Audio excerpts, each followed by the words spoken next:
This is the image they said we would never see. For a decade, Donald Trump has been the Teflon Don. Impeachments bounced off him. Indictments boosted his poll numbers. Civil judgments were delayed, appealed, and bonded away. He seemed to live in a reality where consequences were for other people.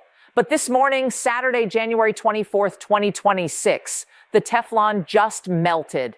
Breaking news out of New York City has plunged the American presidency into a state of absolute chaos.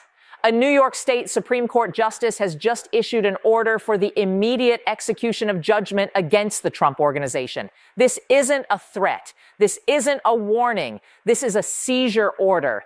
As we speak, the New York City Sheriff's Office, the agency responsible for enforcing civil judgments, is reportedly preparing to serve foreclosure notices on some of the most iconic properties in the Trump portfolio. We are talking about 40 Wall Street. We are talking about the Trump Tower commercial spaces. We are arguably talking about the private jet. Why now? Why when he is sitting in the Oval Office? Because the financial contagion we talked about yesterday, the Japan bond crash, has claimed its first high-profile victim, the bonding agency that was securing Trump's massive civil fraud appeal.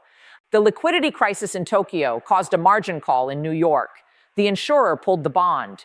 Trump, cash-strapped from the campaign and the ongoing legal wars, couldn't replace it in the 24-hour emergency window given by the court. The stay is lifted. The shield is down. For the first time in American history, a sitting president is facing the active liquidation of his private business empire by a hostile state government. The Secret Service is currently in a standoff with local law enforcement regarding access to these buildings. The White House counsel is screaming for the Supreme Court to intervene.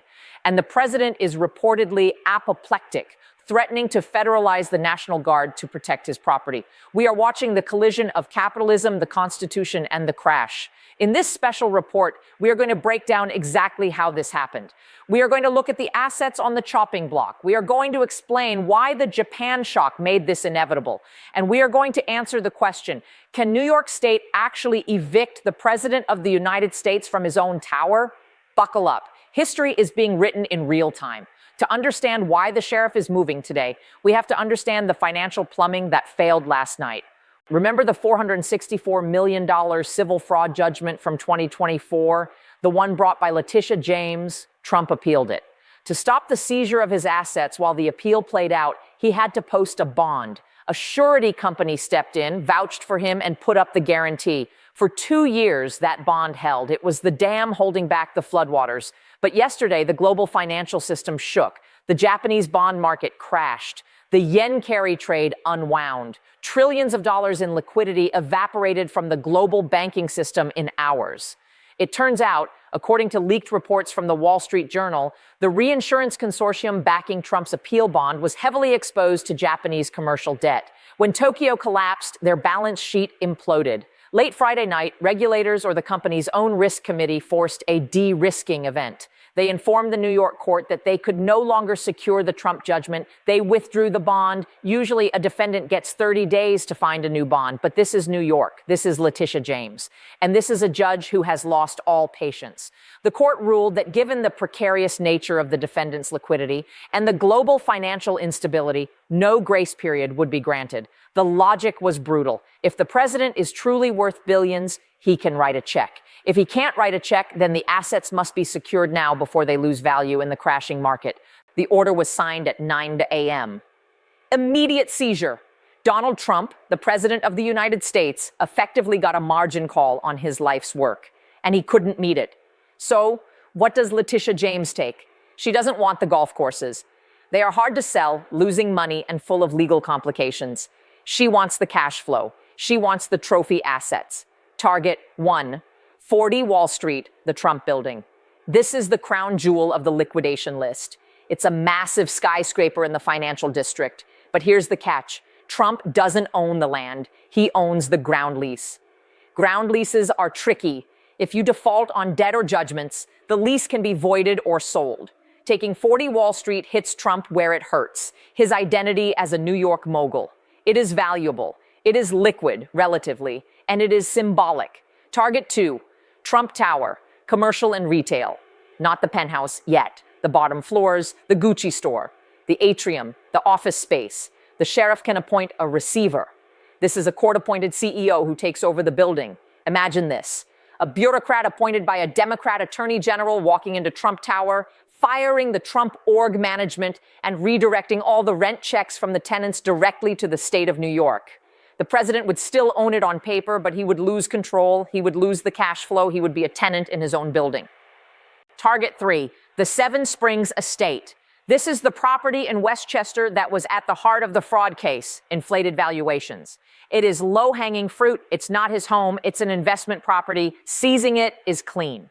Target 4, the bank accounts. This is the most immediate threat. The sheriff can send a levy to every bank in New York, JP Morgan, Wells Fargo, etc. Any account with the name Trump Organization gets frozen. The money is siphoned out to pay the judgment. If this happens on a Monday morning payroll run, Trump org employees don't get paid. The maids at the hotels, the doormen, the executives, checks bounce. That is how you kill a company in 24 hours. This is where the situation moves from financial crisis to constitutional crisis. Trump Tower is not just an office building. It is the private residence of the President of the United States. It is a fortress. The Secret Service controls the perimeter. They control the elevators. They control the airspace. The sheriff of New York City is a law enforcement officer. He has a court order signed by a judge commanding him to enter the premises and inventory assets. So what happens when the sheriff walks up to the revolving doors on Fifth Avenue? The scenario, the sheriff approaches. The Secret Service agent stands in the way. Sir, you cannot enter. This is a secure zone protecting the National Command Authority. The sheriff says, I have a warrant to seize this property. The agent says, federal law supersedes state law. For security reasons, access is denied. This is a standoff. Guns are present. Egos are massive. The Attorney General anticipates this. That is why they are likely targeting the commercial entities first. You don't need to go into the penthouse to seize the bank accounts of the LLC that owns the penthouse. But the optics. Imagine the news footage of New York State officials pasting seized stickers on the windows of the Gucci store in the lobby of the president's home. It is a humiliation ritual, and it is designed to provoke a reaction. If Trump orders the Secret Service to physically block the sheriff from executing a legal civil order on a commercial business, he is getting into obstruction of justice territory. But Trump will argue they are trying to bankrupt the president to stop him from governing. This is a coup by other means. Sources inside the White House describe the mood as nuclear. Remember, Trump views his net worth as his soul. He views his buildings as his children. To him, this is not a legal dispute. It is a personal violation. He is reportedly on the phone with his new attorney general, whoever replaced the previous one in the recent purges, demanding that the DOJ intervene. He wants the Department of Justice to file an emergency injunction in federal court arguing that a sitting president is immune from civil asset seizure. This is a novel legal theory. The Supreme Court ruled in Clinton versus Jones that a president can be sued civilly. But can he be evicted? Can his business be liquidated while he is trying to run the country? The argument will be distraction. Your Honor, the president cannot negotiate the Greenland Treaty or solve the Japan crisis if he is worried about his furniture being auctioned off on eBay. This is an undue burden on the executive branch. It's the unitary executive theory taken to its financial limit. He is arguing that his wallet and the national treasury are functionally linked because his attention is a national asset. But the Japan crisis makes this argument weaker. The public is seeing their 401ks drop. They are seeing inflation. If the president says, stop everything and save my golf course, the political optics are suicidal. This connects back to the total wipeout poll. If he uses the power of the presidency to save his own fortune while the country suffers, he loses the populist mantle forever. Usually when a billionaire gets in a liquidity crunch, he makes a phone call. He calls a Saudi prince. He calls a Wall Street friend. He calls a hedge fund. Loan me $500 million for 6 months. I'm good for it. But today is Saturday, January 24th, 2026. The markets are broken. The Japanese banks are pulling cash home. The American banks are terrified of regulatory blowback and the crashing bond market. The Saudi put might not be there because oil prices are volatile due to the recession fears. Donald Trump is toxic collateral. Who wants to lend $500 million to a president who is at war with the courts, whose assets are being seized, and who might be impeached if the midterms go badly? The risk premium is too high. This is why the immediate seizure order is so deadly. The judge knows Trump is illiquid. The judge knows the Japan shock froze the credit markets. They struck at the exact moment of maximum vulnerability. It is a coordinated financial decapitation strike. How does this play in Peoria? The MAGA base, they see this as theft. They see this as communism. They are stealing his buildings. Expect rallies outside Trump Tower. Expect donations to the Legal Defense Fund to spike, although $464 million is hard to raise from $50 donations. This solidifies the narrative that the system is trying to destroy him.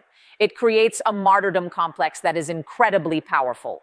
The independents. This is the danger zone. Americans like winners. There is a psychology to wealth. Part of Trump's appeal was, I'm rich, I can't be bought. If he is broke, if his buildings are seized, if he is viewed as a deadbeat, the aura of competence shatters. He can't even manage his own bond. How can he manage the economy? Combined with the wipeout poll and the Japan crash, this paints a picture of a collapsing administration. It looks like the end of a regime. The donors, the big money, the guys who backed him in 2024 are gone. They see the asset seizure as the final straw. They don't want their names attached to a sinking ship. The invisible primary for 2028 starts today. DeSantis, Vance, and others are watching this and thinking, he's done. He's financially ruined and politically toxic. It's time to move on. So how does this end? It ends at the Supreme Court. Trump's team will file an emergency stay request with Justice Sotomayor, who oversees the Second Circuit. She will likely deny it or refer it to the full court. Then the Trump court, the 6-3 conservative majority, has to decide. Do they step in? Do they issue a ruling saying state courts cannot seize the assets of a sitting president? If they do, they look like partisan hacks protecting their patron.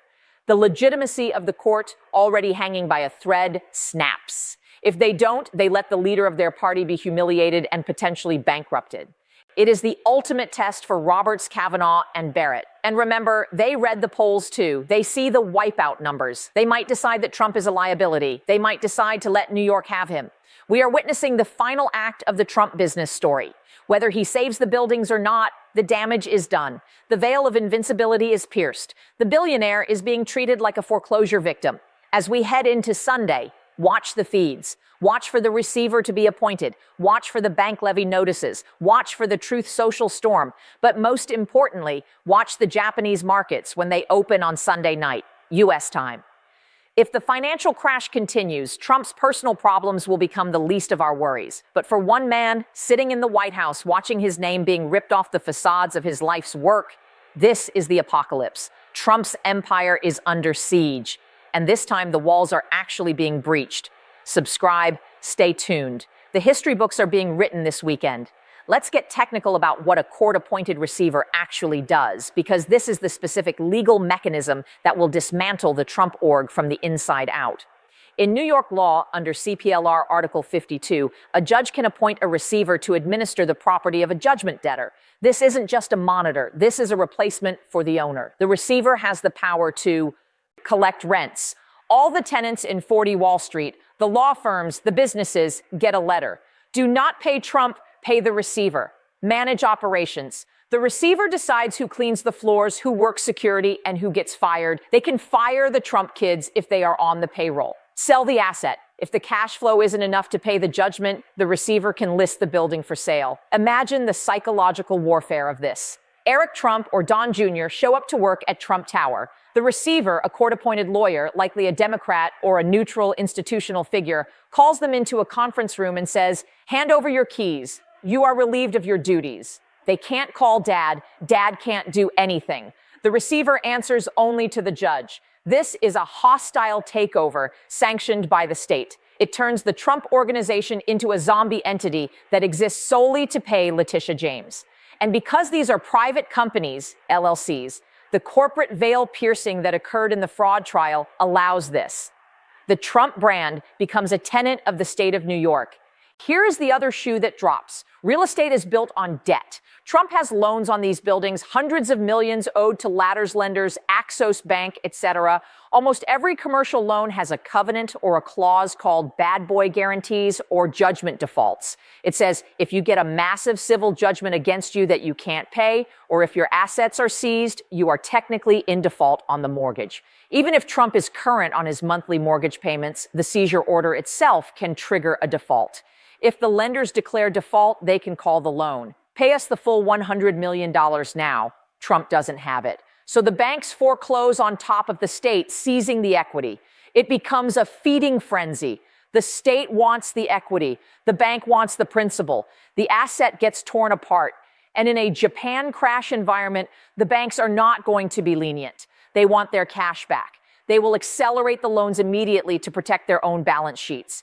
This is the domino effect of asset seizure. One card falls and the whole tower comes down. Let's push the scenario to the extreme. The president is losing his mind over this. He is distracted. He is paranoid. He is spending 18 hours a day with lawyers instead of generals. The Japan crisis is melting the global economy, and the president is tweeting about Letitia James. At what point does the cabinet look at this and say, he is compromised? He is unable to discharge the powers and duties of his office because of financial duress. The 25th Amendment, it sounds crazy. But if the president tries to order the military to seize the New York Supreme Court, or if he tries to nationalize the banks to save his accounts, that is the moment the cabinet has to act. The asset seizure creates a conflict of interest so massive that it threatens the stability of the executive branch. His personal survival is now at odds with the legal order of the country. This is exactly what the founders feared. This is why the emoluments clause exists. This is why blind trusts exist. Trump refused all of that, and now the bill is due. If the receiver sells 40 Wall Street next week, what is it worth? In 2023, it was valued at maybe $300 million, optimistically. But in 2026, commercial real estate in NYC is already hurting from remote work. Interest rates just spiked because of the Japan crisis. And everyone knows it's a forced sale. It's a fire sale. Vultures like Blackstone or foreign sovereign wealth funds will come in and offer pennies on the dollar. We'll give you $50 million for the lease. The receiver might have to take it. So Trump loses the building, but the sale price doesn't even cover the judgment. He loses the asset and still owes the money. He gets stripped clean and stays in debt. This is the brutality of forced liquidation in a bear market. It destroys equity. The billions Trump claims to have could evaporate into millions or zero once the liquidity discount is applied. What does Putin think when he sees this? What does Xi Jinping think? They see a weak American leader. They see a leader who can't even protect his own house. In authoritarian cultures, power is absolute. The idea that a local judge could take the emperor's palace is laughable. They interpret this as American chaos. Democracy doesn't work. Look at them. They are eating their own president. This emboldens them. It makes the Greenland threats look like bluffs. If he can't stop Letitia James, how is he going to stop the People's Liberation Army? The projection of power relies on the projection of stability. The sheriff's notice on Trump Tower is a billboard advertising American instability to the world. Remember the Greenland deal we talked about yesterday? The strategic partnership that relied on U.S. corporate investment. Those CEOs are watching this. They are seeing the Japan crash. They are seeing the president's legal meltdown. Are they going to commit billions to a Greenland project led by this administration? Or are they going to wait and see? The deal might fall apart because the closer, Trump, is busy fighting off the repo man. The policy agenda freezes when the personal crisis takes over. We are looking at a paralyzed presidency. Let's talk about the penthouse, Trump Tower penthouse. The gold doors, the Louis XIV furniture. It is his sanctuary. It is his image. Even if the sheriff doesn't enter it today, the legal threat hangs over it. Every time he goes to sleep there, he knows it might belong to the state of New York soon. That psychological pressure is immense. For a man who defines himself by winning and ownership, becoming a squatter in his own mind is a fate worse than jail. It explains the rage. It explains the panic. He is fighting for his identity. So, as we wrap up this 5,000-word analysis, or however long we've been ranting, understand the gravity. This isn't just celebrity gossip. This is the stress test of the American Republic. Can the law touch the highest office? Can the system survive the backlash if it does? And can the economy survive the crossfire? We are in uncharted waters. The maps are useless. The sheriff is at the door. The bond. The market is burning and the president is cornered. History teaches us that cornered leaders are dangerous. Rushed, watch the next move. It won't be a tweet. It will be an executive order or a riot or a resignation. Nothing is off the table anymore.